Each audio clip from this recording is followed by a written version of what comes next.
Hech qachon yoningizdagi suvni ichmang, ayniqsa g'iybatdan keyin. Men sizga boy oilalar sirini aytaman. Diqqat bilan tinglang. Suvning asosiy prinsipi shundaki, u vibratsiyalarni o'ziga singdiradi. Suvning mohiyati aynan shunda.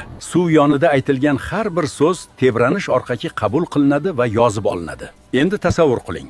Siz kechki ovqatga o'tirdingiz. Stol ustida bir stakan suv turibdi. Siz esa noliy boshlaysiz. Pul topish qiyin, hayot adolatsiz, biz bunga qodir emasmiz va hokazo.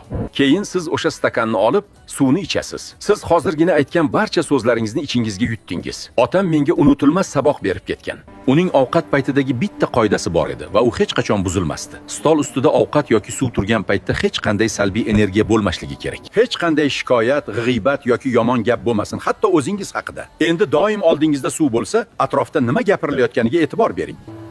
Chunki siz shunchaki gaplashmayapsiz. Tanangizga qanday energiya kirishini